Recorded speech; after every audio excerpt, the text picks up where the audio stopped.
today was gonna be the day, but they'll never throw it back to you. By now you should have somehow realized what you're not to do. Fala galerinha, belezinha? Galerinha, vamos para mais uma semana de resolução de exercícios? Nessa semana nós vamos começar a falar a respeito da resistência elétrica dos fios. Então nós vamos fazer exercícios que levam em consideração a primeira e a segunda lei de Ohm, beleza?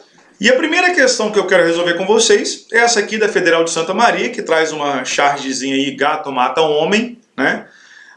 Mas vamos direto para a questão. Chama-se gato uma ligação elétrica clandestina entre a rede e uma residência. Usualmente o gato infringe normas de segurança, porque é feito por pessoas não especializadas. O choque elétrico que pode ocorrer devido a um gato mal feito é causado por uma corrente elétrica que passa através do corpo humano.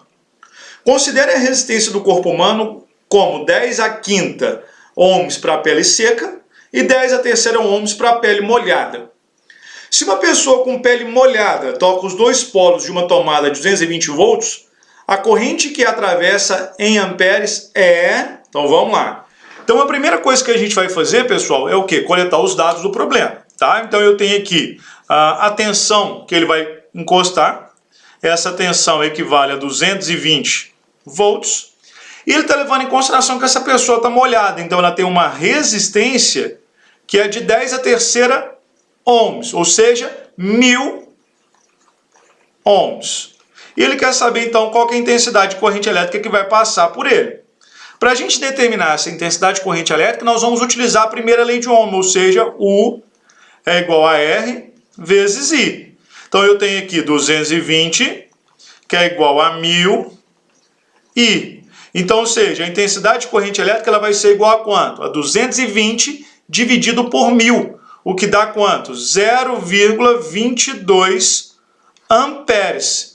Que colocando em notação científica vai ficar quanto? 2,2 vezes 10 a menos 1 amperes. Então a nossa resposta só pode ser o quê? A letra D de dado.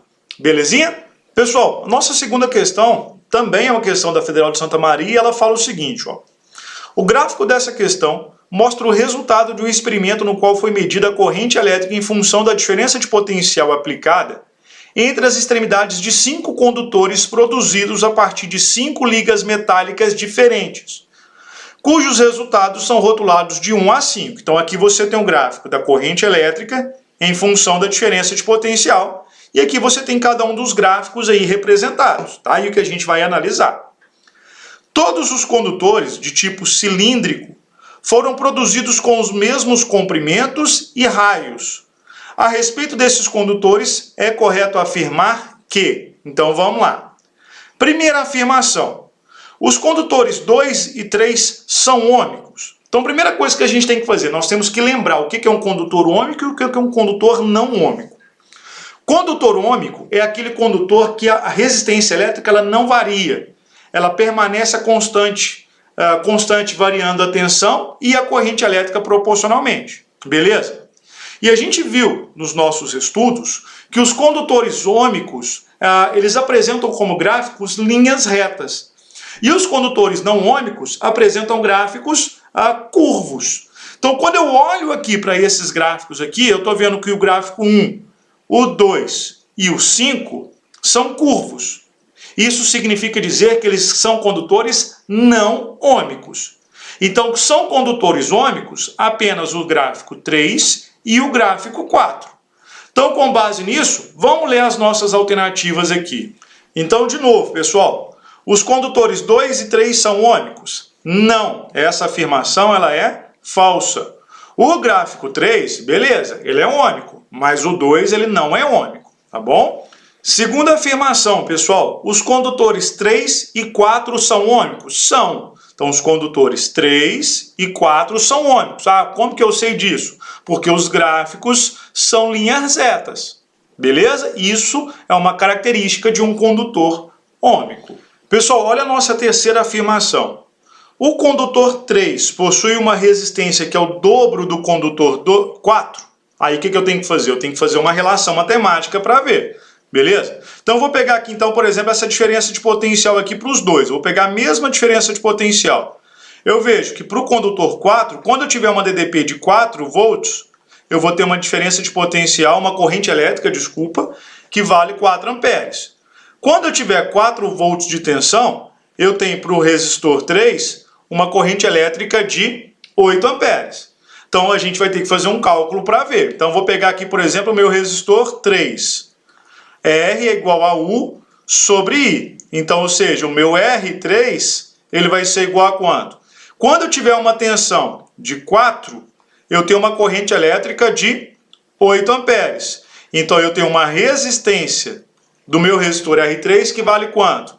0,5 amperes. Vou fazer a mesma coisa para o meu resistor 4. Para o meu resistor 4, chama de 4 aqui, ó. Eu tenho U sobre I da mesma maneira. Então eu tenho o meu resistor 4, ele vai ser igual a quanto? Quando eu tiver uma tensão de 4, eu tenho uma corrente, deixa eu arrumar isso aqui. Quando eu tiver uma tensão de 4, eu tenho uma corrente de 4. Então a minha resistência ela vale quanto?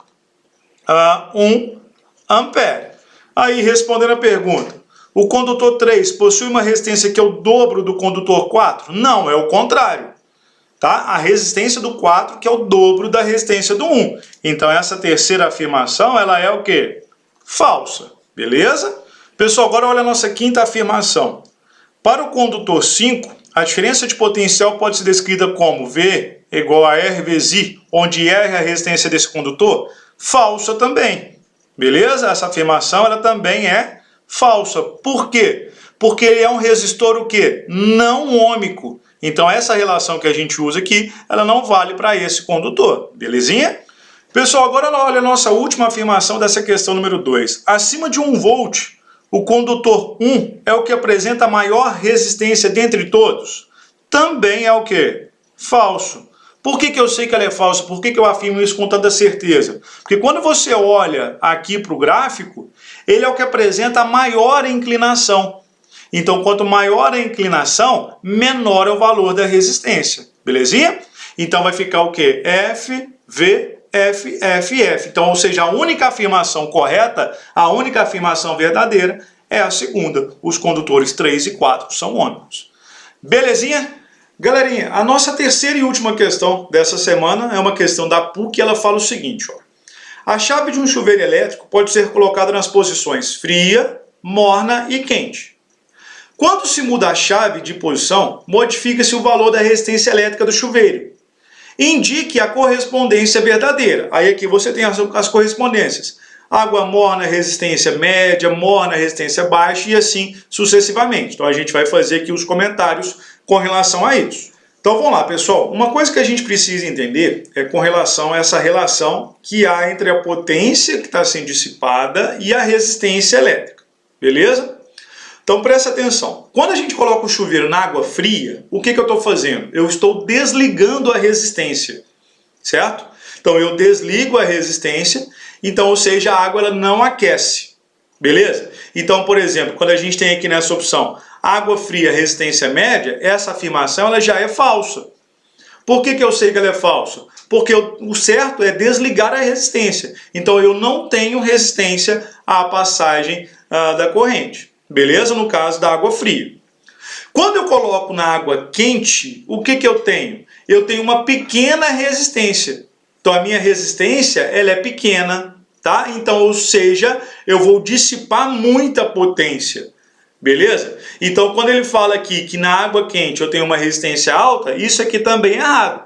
A minha resistência, na verdade, ela é baixa.